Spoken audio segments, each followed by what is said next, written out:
বন্ধুরা, আগামীকাল বছরের সর্বশ্রেষ্ঠ দিনের মধ্যে একটি, কারণ এই দিনেই পড়েছে দেবতাদের মধ্যে প্রথম পূজ্য দেবতা ভগবান গণেশের জন্মতিথি, যাকেই গণেশ চতুর্থী বলা হয়। এই দিনেই ভগবান গণেশের পুজো আরাধনা আপনারা সম্পূর্ণ করবেন। তাই এই দিনটি অত্যন্ত গুরুত্বপূর্ণ হয়ে গেছে প্রত্যেকের জন্য। তাই ভাদ্র মাসের এই গণেশ চতুর্থীর দিন ভগবান শ্রী গণেশের সাথে দেবাদিদেব মহাদেব, হনুমানজি, ভগবান শ্রীকৃষ্ণ ও মা লক্ষ্মীর পুজো অর্চনায় এক বিশেষ মাহাত্ম্য রয়েছে। তাই এই গণেশ চতুর্থীর মহাযজ্ঞে রাতে যদি আপনারা এই খাবারটি আপনারা সবাই গ্রহণ করবেন, এতে সারা বছর আপনারা ভগবানের কৃপায় সুস্থ, নিরোগ এবং ভাগ্যশালী হবেন। এছাড়াও এই গণেশ চতুর্থীর মহাযজ্ঞে কি দান করা সর্বশ্রেষ্ঠ এবং সবথেকে গুরুত্বপূর্ণ হচ্ছে যে এই গণেশ চতুর্থীর রাতে আপনারা কিভাবে কোথায় একটু লবণ বাড়িতে ছড়িয়ে দেবেন। এছাড়াও এই গণেশ চতুর্থী চলাকালীন দিনে এবং রাতে কোন সবজি এবং কোন খাবারগুলো আপনারা এই দিনে খাবেন না, কি কি কার্য আপনারা করবেন না, চলুন বন্ধুরা আমরা জেনে নিই। বন্ধুরা, পরিবারের সুখ শান্তি সমৃদ্ধি বজায় রাখার জন্য এই দিন দেবাদিদেব মহাদেব ও মা দুর্গার পুজো করা উচিত। এতেই গ্রহ দোষ নাশ হয়ে যায় এবং বাধা বিপত্তি কেটে যায়। তাই এই দিনে এই সুযোগটি কিন্তু একদম হাতছাড়া করবেন না, কারণ এই সময়ে দেবাদিদেব মহাদেবের আশীর্বাদ নিয়ে রাখাটা অত্যন্তই জরুরি। কারণ দেবাদিদেব মহাদেব একমাত্র দেব যিনি খুব তাড়াতাড়ি প্রসন্ন হয়ে যান এবং ভক্তের মনোবাসনা তিনি পূর্ণ করে দেন। তাই এর জন্যই মহাদেবকে ভোলানাথ বলা হয়। তিনি এতটাই ভোলে ভালা, তিনি সামান্য জল ও বিল্বপত্রতে তিনি সন্তুষ্ট হয়ে যান এবং তিনি ভক্তের সকল দুঃখ দারিদ্রতার নাশ করে দেন। তাই বন্ধুরা, আজকে আমি আমার এই ভিডিওটির মাধ্যমে 4টি এমন কার্য বলবো যা আপনারা পারলে কালকের দিনে অবশ্যই করুন। যেমন গণেশ চতুর্থীর দিনে এই জিনিসটি দান করলে মানুষ অক্ষয় পুণ্য প্রাপ্ত করে এবং গণেশ চতুর্থীর দিন এই জিনিসটি খেলে মানুষের দুর্ভাগ্যের নাশ হয়ে যায় এবং সারা বছর সেই মানুষটি সুস্থ ও নিরোগ থাকে। এবং এই গণেশ চতুর্থীর রাতে এই মন্ত্রটি বলে ঘুমালে মানুষের দুর্ভাগ্যের তো নাশ হয়, সেই সঙ্গে মানুষের আর্থিক ভাগ্য খুলে যায়। তাই বন্ধুরা, আপনারা কিন্তু অবশ্যই ভিডিওটি পুরো দেখুন এবং ভিডিওটি একটি লাইক করে কমেন্টে হর হর মহাদেব ও জয় শ্রীকৃষ্ণ অবশ্যই লিখুন। আর একবার বলুন জয় গণেশের জয়। নাম্বার 1, বন্ধুরা, মহাদেব হচ্ছেন দেবাদিদেব, মানে দেবতাদেরও যিনি দেব। তাই ভগবান শিবের কৃপা ছাড়া কিন্তু কোনো দেবতারাও আপনাদেরকে আশীর্বাদ প্রদান করবেন না। তাই এই মহাযজ্ঞে আপনারা বাবার পুজো ভক্তি ভরে দিন। বিল্বপত্র আপনারা অবশ্যই দিন। পারলে ধুতুরা ফুল, ধুতুরা ফল বাবাকে অবশ্যই নিবেদন করুন এবং উত্তর দিকে মুখ করে আপনারা এই দিন বাবার পুজো অর্চনা দেবেন। এবং এই দিনে উত্তর বা পূর্ব দিকে আপনারা একটি ঘিয়ের প্রদীপ জ্বালিয়ে ওম নমঃ শিবায় মন্ত্র জপ করে আপনারা বারবার বাবাকে বলবেন, বাবা তোমার কৃপা আমাদের ওপর সদয় বজায় রেখো। আমার জীবন থেকে সকল দুঃখ দারিদ্রতা তুমি হরণ করে নাও। তোমার এই সন্তানকে তুমি অর্থ, মান, সম্মান, সম্পত্তি সব কিছুই প্রদান করো। নাম্বার 2, বন্ধুরা, আমরা আপনারা প্রত্যেকেই জানি যে পুজো তখনই সম্পূর্ণ হয় যখন পুজোর পর দান করা হয়। তাই এর জন্যই বন্ধুরা আমাদের হিন্দু ধর্মে প্রসাদ বিতরণ করা হয়। তাই আপনারা এই মহাযজ্ঞে আতপ চাল, সাদা কাপড়, সাদা ফুল, দুধ মুক্ত, শঙ্খ, মানে যে কোনো সাদা জিনিসের মধ্যে কাউকে দান করুন। দেখবেন মহাদেবের কৃপায় আপনাদের সকল দুঃখের নাশ হয়ে গেছে। নাম্বার 3, বন্ধুরা, এই দিনে যদি আপনারা ব্রত রাখতে পারেন তাহলে সেটা খুবই ভালো। তাই আপনারা এই দিন রাতের বেলায় ভগবান মহাদেবের নাম নিয়ে আতপ চাল, মুগ ডাল, আলু, ঘি এছাড়াও বিভিন্ন রকম সবজি দিয়ে আপনারা একটি ভগবানের ভোগের মতন প্রসাদ রান্না করবেন এবং সেই প্রসাদটি আপনারা তামা বা পিতলের পাত্রে রান্না করবেন এবং তারপরে সেই প্রসাদ আপনারা ভগবান শিবকে স্মরণ করে, মাতা অন্নপূর্ণাকে প্রণাম করে, ভগবান গণেশকে প্রণাম জানিয়ে, ভগবান শ্রী গণেশকে প্রণাম জানিয়ে তারপরে সকলে মিলে তা গ্রহণ করুন। কিন্তু ভুলেও বন্ধুরা আপনারা কিন্তু এই দিনে মদ, মাংস, পেঁয়াজ, রসুন মানে কোনো রকমের আমিষ জাতীয় খাবার একদমই খাবেন না, যদি আপনারা এই দিন ব্রতের ফল পেতে চান। এছাড়াও বন্ধুরা আপনারা এই দিন শ্রীফল, যাকে আপনারা নারকেল বলেন, তা গ্রহণ করুন। এতেই বন্ধুরা মানুষের আর্থিক ভাগ্য খুলে যায়। নাম্বার 4, এরপর বন্ধুরা আপনারা রাতের বেলায় ঘুমানোর আগে যে মন্ত্রটি বলে আপনারা ঘুমাবেন তা হচ্ছে ওম গাং গণেশায় নমঃ। বন্ধুরা এই মন্ত্রটি আপনারা 11 বার, 21 বার, 51 বার কিংবা 108 বার জপ করবেন এবং এই মন্ত্র জপ করার সময় বন্ধুরা যেন আপনাদের হৃদয়ে ভগবান শ্রী গণেশের জন্য ভক্তি থাকে। তাহলেই দেখবেন বন্ধুরা আপনাদের জীবনে দেবাদিদেব মহাদেবের কৃপা, ভগবান শ্রী গণেশের কৃপায় সকল দুঃখ, দারিদ্রতা এবং সকল বাধা বিপত্তির কেমন নাশ হয়ে গেছে। এবং এই দিনে বাড়িতে বন্ধুরা বাড়িতেই ভগবান শ্রী গণেশের মূর্তি স্থাপনে শুভ সময় হচ্ছে সকাল 11:03 থেকে দুপুর 1:34 পর্যন্ত। তাই এই পূর্ণ পবিত্র তিথিতেই ভগবান সঙ্গে করে নিয়ে আসেন আনন্দ, ধন দৌলত ও পরম শান্তি। বন্ধুরা যে বাড়িতেই ভগবানের আশীর্বাদ থাকে সেই বাড়িতেই মা লক্ষ্মী নিজে নিবাস করেন। সমস্ত দেবদেবীর আশীর্বাদ সেই বাড়িতে থাকে, ফলে সেই বাড়ি স্বর্গ হয়ে যায়। তাই সবার প্রথমেই বন্ধুরা আপনারা আপনাদের বাড়িতে পরিষ্কার পরিচ্ছন্ন করে ফেলুন। বাড়িতে যেন কোনো রকমের কোনো ময়লা আবর্জনা না থাকে, বিশেষ করে আপনাদের ঠাকুর ঘর তা যেন একদম পরিষ্কার পরিচ্ছন্ন থাকে। বন্ধুরা এই দিন বাড়ির ঠাকুর ঘরকে জলে কিছুটা কর্পূর মিশিয়ে ভালো করে ঘর দুয়ার মুছুন। সকাল সকাল সেই দিনে আপনারা স্নান করে বাড়িতে মা লক্ষ্মী এবং ভগবান শ্রী গণেশের পুজোর আয়োজন করুন। ভগবানকে লাল চন্দনের তিলক দিন। ভগবানের পুজোয় সেই দিন দুর্বা ঘাস এবং লাল ফুল অতি অবশ্যই দেবেন এবং ভগবানের পুজোয় আপনারা একটি ঘিয়ের প্রদীপ অবশ্যই জ্বালাবেন। ভগবানের পুজোয় আপনারা সেই দিন মোদক এবং লাড্ডু অবশ্যই দেবেন। এরপর ভগবানের আরতি করে ভগবানের যে কোনো মন্ত্র পাঠ করে আপনারা এই পুজো সম্পূর্ণ করুন। এরপর আপনাদের যা মনোবাসনা রয়েছে তা ভগবান শ্রী গণেশকে জানান। তাই চলুন বন্ধুরা এইবার আমরা জেনে নিই এই দিন বা এই সময়ে আপনারা কি কি কার্য করবেন না। নাম্বার 1, বন্ধুরা আপনারা এই দিনটি কিন্তু খুব সকাল সকাল ঘুম থেকে উঠবেন, একদম বেলা পর্যন্ত ঘুমিয়ে থাকবেন না। বিশেষ করে ব্রাহ্ম মুহূর্তে ঘুম থেকে উঠবেন, কারণ ব্রহ্ম মুহূর্ত হচ্ছে সারাদিনের সেই সময় যখন মানুষ ঈশ্বরের সাথে সব থেকে বেশি সংযোগ স্থাপন করতে পারে। আর বিছানায় বসেই আপনারা দিনের শুরুতেই ভগবান শ্রী গণেশের নাম মনে মনে স্মরণ করে নেবেন এবং মনে মনে বলবেন ওম গাং গণেশায় নমঃ, ওম গাং গণেশায় নমঃ। বন্ধুরা এই মন্ত্রটি অন্ততপক্ষে 3 বার বলে দিনটিকে শুরু করবেন এবং একই সঙ্গেই দেবাদিদেব মহাদেব ও মাতা পার্বতীকেও স্মরণ করে নেবেন। তারপর আপনারা দিন শুরু করতে পারেন। তবে এই দিনে আপনারা খুব সকাল সকাল স্নান সেরে নেবেন এবং বাড়িতে যেভাবে ভগবান গণেশের পুজো করার কথা বললাম অবশ্যই ভগবানের পুজো করবেন। বন্ধুরা সনাতন ধর্মে বিভিন্ন তিথি হিসাবে খাদ্য খাবারের বিধি নিষেধ উল্লেখ রয়েছে, আর আজকালকার দিনে অনেকেই সেগুলিকে মানেন না।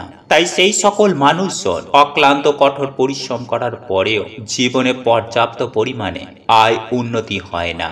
এ কারণেই সারা বছর নানান রকম রোগ জ্বালা যন্ত্রণায় ভোগেন এবং রোগের পেছনে প্রচুর অর্থ ব্যয় হয়। উপার্জনের অর্ধেকের বেশি টাকা চলে যায় এই ডাক্তারের চিকিৎসার পেছনে। কিন্তু যদি আমরা স্বাস্থ্যের বিধি বিধান অনুসারে খাদ্য খাবারের বিধি নিষেধগুলো মেনে চলার সামান্য চেষ্টা করি, তাহলে কিন্তু আমরা সুস্থ শরীর ও নিরোগ দেহ একটা লাভ করতে পারি। যাই হোক বন্ধুরা, এইবার আমি আপনাদেরকে জানিয়ে রাখি বন্ধুরা, আপনারা যখন বাড়িতে এই দিন পুজো করবেন তখন যেন সেই সময় আপনাদের বাড়ির প্রধান দরজা খোলা থাকে। সেই সময় আপনাদের বাড়িতে যেন কোনো রকমের ঝগড়া ঝামেলা চেল্লামেল্লি যেন একদমই না হয়। কারণ বন্ধুরা, ভগবান শ্রী গণেশ আপনাদের বাড়িতে অতিথি হয়ে আসবেন। তাই এই সময় যদি আপনারা এই সব কার্যগুলো করেন তাহলে তিনি আপনাদের বাড়িতে কিন্তু সেই দিন প্রবেশ করবেন না। আর এর ফলে আপনারা সারা বছর ভগবানের আশীর্বাদ পাবেন না। নাম্বার 2, এই দিনে আপনারা কোনো মতে বড়দের অপমান করবেন না, যেমন মা বাবার সাথে। এই দিনে আপনারা কোনো রকমের খারাপ ব্যবহার করবেন না, কোনো রকমের অশ্লীল কিছু এই দিনে আচরণ করবেন না। নাম্বার 3, বন্ধুরা, এই দিন আপনারা বাড়িতে থোর খাবেন না, মানে কলা গাছের ভেতরে যে কাণ্ডটি থাকে যাকে আমরা থোর হিসাবে খাই, সেই কলা গাছের থোর আপনারা ভুলেও খাবেন না। কারণ আপনারা প্রত্যেকেই জানি যে কলা গাছ হলো ভগবান গণেশ ঠাকুরের বউ। আর আপনি যদি এই দিন কলা গাছের থোর খাদ্য হিসাবে গ্রহণ করেন কিংবা কলা গাছ কাটেন তাহলে ভগবান গণেশ ঠাকুর আপনার ওপর অত্যন্ত রাগান্বিত হবেন, যার কারণে আপনারা সারা বছর দুঃখ কষ্টে এবং চরম ভয়ঙ্কর দারিদ্রতায় ভুগবেন। বন্ধুরা, অনেক সময় এমনটা হয়ে থাকে যে মানুষের খারাপ নজর বা খারাপ দৃষ্টি অনেক সময় আমাদের জীবনে পড়ে থাকে, এবং মানুষের যে খারাপ দৃষ্টি এতটাই খারাপ থাকে যে সেই খারাপ দৃষ্টির জন্য আমাদের জীবনে তার প্রভাব এতটাই বেশি পড়ে থাকে যে অনেক সময় আমাদের বিভিন্ন চলন্ত কাজ, অর্থাৎ আমাদের হয়তো কিছু ব্যবসা চলছিল বা উপার্জন ক্ষমতা ভালো ছিল, সেই উপার্জন ক্ষমতা অর্থাৎ চলন্ত ব্যবসা আমাদের হঠাৎ করেই বন্ধ হয়ে যায়।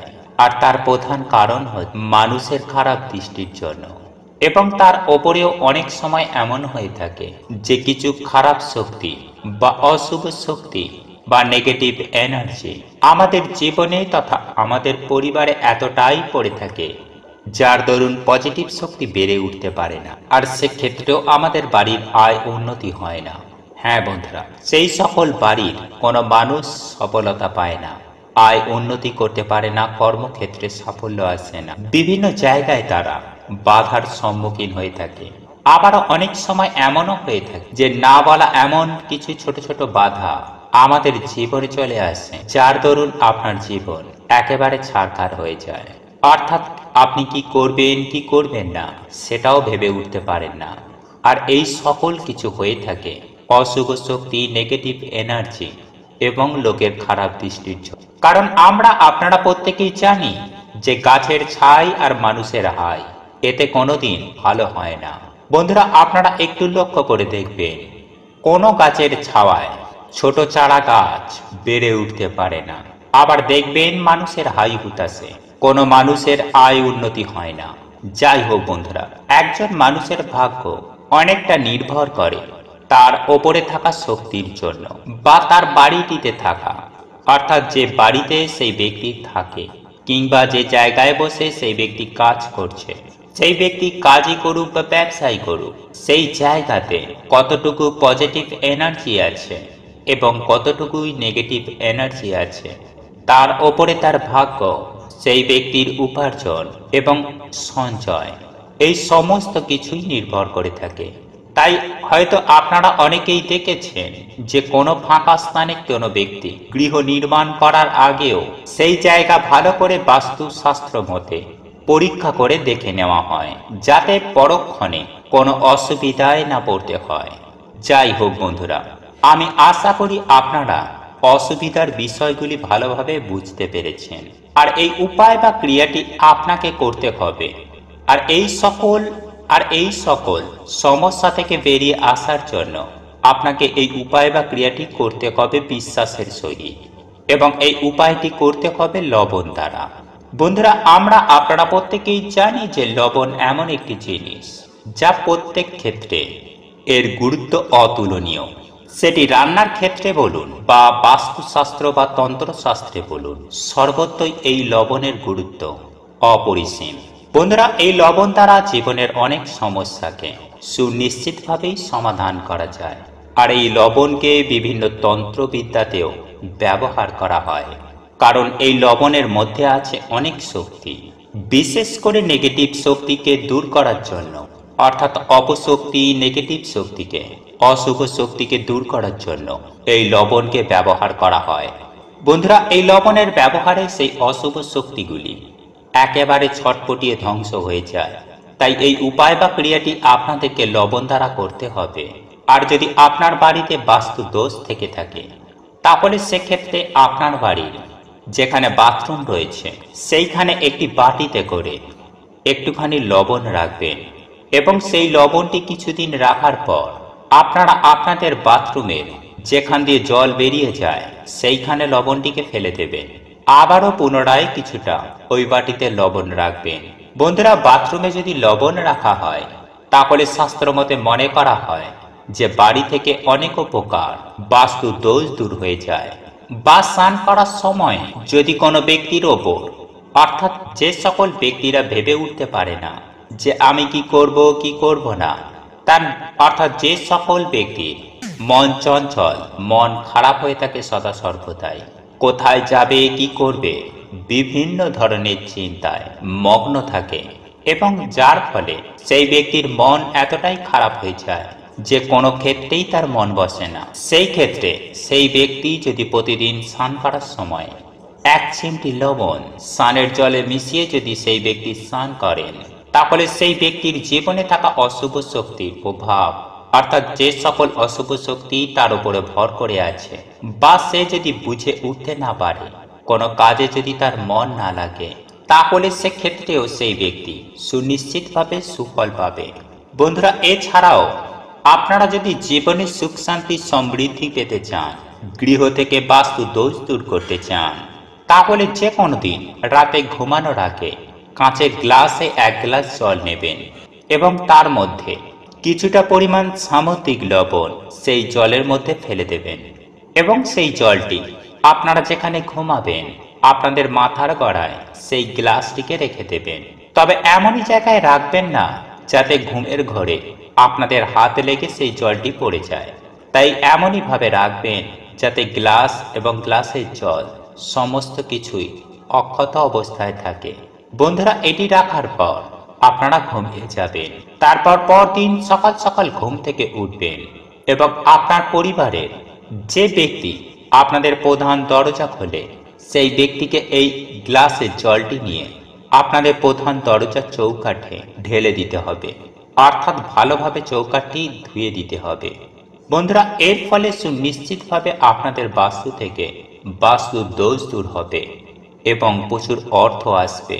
শুধু তাই নয় বন্ধুরা, আপনাদের সকল মনস্কামনা সুনিশ্চিতভাবে পূর্ণ হবে। আপনারা এতটাই সুফল পাবেন, দেখবেন আপনারা নিজেরাই চমকে উঠবেন। জীবনে অর্থ, সুখ, শান্তি, সমৃদ্ধি সমস্ত কিছুই আপনারা পাবেন। সেই সঙ্গে আপনারা সুস্বাস্থ্যের অধিকারী হবেন। এক কথায় বলতে গেলে আপনারা রাতারাতি কোটিপতি হয়ে যাবেন, অখণ্ড সৌভাগ্যের অধিকারী হবেন, সারা জীবন রোগমুক্ত হয়ে টাকার গদিতে বসে থাকবেন। যাই হোক বন্ধুরা, আমি সবার প্রথমেই যে খাবারটি গণেশ পুজোর দিন খেতে নিষেধ করব তা হলো মূলো। হ্যাঁ বন্ধুরা, চতুর্থীর দিন মূলো খেলে ধন নাশ হয়, মানে কোনো না কোনো ভাবে আপনার টাকা পয়সা, ধন সম্পত্তি নষ্ট হবে। সেটা চিকিৎসার পেছনে হতে পারে বা হতে পারে হঠাৎ কোনো আর্থিক সংকট পড়ে গেল পরিবারের কোনো প্রিয়জনের বা আত্মীয় স্বজনের, যার কারণে আপনার অর্থ চলে গেল কিংবা চিকিৎসার পেছনে চলে গেল। কারণ বন্ধুরা, নানান রকম দুর্যোগ তো সংসারে লেগেই থাকে। তাই বন্ধুরা, এই চতুর্থীতে মূলো খাবেন না, কারণ এই চতুর্থীতে মূলো খাওয়ার অর্থই হচ্ছে অর্থের নাশ হওয়া, পরিবারে দুর্যোগ দুর্ভোগ নেমে আসা। দ্বিতীয় যে খাবারটি এই দিন ভুলেও খাবেন না, সেটিও একটি সবজি এবং সেটি হচ্ছে উচ্ছে বা করলা কিংবা নিম পাতা। বন্ধুরা, এই দিন তেতো জাতীয় কোনো খাবার ভুলেও খাবেন না, বরঞ্চ এই চতুর্থীর দিন উল্টোটা করবেন। কারণ এই গণেশ চতুর্থীর দিন ভগবান গণেশের জন্মতিথি, তাই এই দিনে অতি অবশ্যই মিষ্টি মুখ করা উচিত। তাই আপনি যদি পারেন তাহলে নিজের হাতে মোদক বানিয়ে ভগবান গণেশ ঠাকুরকে ভোগ লাগাতে পারেন। বন্ধুরা, যদি মোদক বানাতে না পারেন তাহলে আজকালকার দিনে নানান রকম ভাবে মোদক মিষ্টির দোকানে পাওয়া যায়। আপনারা বাজার দোকান থেকে মানে মিষ্টির দোকান থেকে মোদক কিনে নিয়ে এসেও আপনারা ভোগ হিসাবে ভগবানকে নিবেদন করতে পারেন এবং আপনি ও আপনার বাড়ির প্রত্যেকে প্রসাদ হিসাবে সেই মোদক গ্রহণ করুন। পারলে আপনি নিজের হাতে নারকেল নাড়ু বানিয়ে ভগবান শ্রী গণেশ ঠাকুরকে নিবেদন করতে পারেন। এছাড়াও ভগবান শ্রী গণেশ ঠাকুরের একটি অতি প্রিয় ভোগ হচ্ছে বোঁদের লাড্ডু। হ্যাঁ বন্ধুরা, সেটি মতিচুরের হোক কিংবা বেসনের লাড্ডু। বন্ধুরা, আপনারা যদি পারেন যে কোনো প্রকারের লাড্ডু ভগবান গণেশ ঠাকুরকে নিবেদন করবেন, কারণ এই লাড্ডু ভগবান গণেশের অতি প্রিয়। এবং এই লাড্ডু কিংবা নারকেল নাড়ু আপনারা এই গণেশ চতুর্থীর দিনে খাওয়ার চেষ্টা করবেন, তাহলে ভগবানের আশীর্বাদ আপনারা অবশ্যই পাবেন। তবে আপনারা এই দিন ভুলেও কিন্তু কোনো তেতো জাতীয় খাবার খাবেন না। বন্ধুরা, এখন হয়তো অনেক বন্ধুদের মনে প্রশ্ন আসবে যে কেন তেতো জাতীয় জিনিস খাওয়া যাবে না। বন্ধুরা, শাস্ত্রমতে মনে করা হয় যে কোনো শুভ দিনে কিংবা জন্মতিথিতে তেতো জাতীয় জিনিস খেলে পারে জীবনে তিক্ততা বাড়ে, যার ফলে আপনার সাথে আপনার পরিবারের লোকজনের সাথে তিক্ততা বাড়বে এবং জীবনে বিপর্যয় ও দুর্ভোগ আসবে। তাই বন্ধুরা, এই সামান্য দুটো সবজি গণেশ চতুর্থীর দিনে আপনারা যেমন বাড়িতে রান্না করবেন না, ঠিক তেমনই আপনারা এই খাবার ভুলেও খাবেন না এবং বাড়ির সকলকেও খেতে বারণ করবেন। এরপর তৃতীয় যে জিনিসটি এই দিন খেতে নিষেধ করব তা হলো আমিষ জাতীয় জিনিস। বন্ধুরা, হিন্দু পরিবারে অনেক সময় মেয়েরা নিয়মগুলো মেনে চলে, বিশেষ করে খাদ্য খাবারের বিধিনিষেধগুলো, কিন্তু বাড়ির ছেলেরা সেই সমস্ত নিয়ম মানতে চান না এবং তাদের সুবিধার্থে বাড়ির মেয়েরা তা বানিয়েও দেন। কিন্তু বন্ধুরা, এতে কিন্তু পরিবারে অমঙ্গল নেমে আসে। কারণ বন্ধুরা, পরিবার শুধুমাত্র মেয়েদের নিয়ে নয়, বরং ছেলে মেয়ে বুড়ো শিশু সকলকে নিয়েই একটি পরিবার। তাই আপনি যদি চান পরিবারের সকলের শরীর স্বাস্থ্য ভালো থাকুক, তাহলে প্রত্যেকেই এই দিন নিরামিষ আহার গ্রহণ করুন। আমি বলবো না যে এই দিনে আপনারা একেবারে সাত্ত্বিক আহার গ্রহণ করুন, এমন কিন্তু না, কিন্তু আপনারা নিরামিষ পদের মধ্যেও নানান রকম বাহারি রান্না করে খেতে পারেন। কিন্তু বন্ধুরা, পেঁয়াজ রসুন মাছ মাংস ডিম মুসুরির ডাল সজনে ডাঁটা সজনে পাতা এই সমস্ত জিনিসগুলি যেমন বাড়িতে রান্না করবেন না, ঠিক তেমনই আপনারা ভুল করেও মুখে তুলবেন না। বন্ধুরা, এরপর চতুর্থ যে খাবারটি এই দিন বর্জন করবেন তা হলো যে কোনো নেশা জাতীয় জিনিস। মানুষ একটি ভাবনা থেকে খেয়ে থাকে। হ্যাঁ বন্ধুরা, সময়ের একটা মুহূর্তে সেই খাবারগুলিকে গ্রহণ করে থাকেন, কিন্তু তার ফলে তার কোনো রকমের স্বাস্থ্যের উন্নতি তো হয় না, বরঞ্চ স্বাস্থ্যের অবনতি হয়, পয়সা অপচয় হয়। তাই বন্ধুরা, নেশা জাতীয় জিনিস যদি গ্রহণ করা হয় তাহলে স্বাস্থ্যের অবনতির সাথে সাথে অর্থেরও অপচয় হয় এবং জীবনে চরম ভয়ঙ্কর দুর্ভাগ্য নেমে আসে। বন্ধুরা, এই সমস্ত খাবারগুলো সদা সর্বদাই বর্জন করা উচিত যদি জীবনে সুখ শান্তি এবং সমৃদ্ধি চান এবং সৌভাগ্যশালী হতে চান। তাহলে এই সমস্ত খাবার থেকে দূরে থাকুন এবং গণেশ চতুর্থীর দিন তো ভুলেও এই সমস্ত জিনিস গ্রহণ করবেন না। বন্ধুরা, গণেশ পুজোর দিন খিদেতে মরে গেলেও ভুলেও খাবেন না এই তিনটি সবজি, নতুবা সারা বছর রোগে ভুগবেন, জ্বলে মরবেন।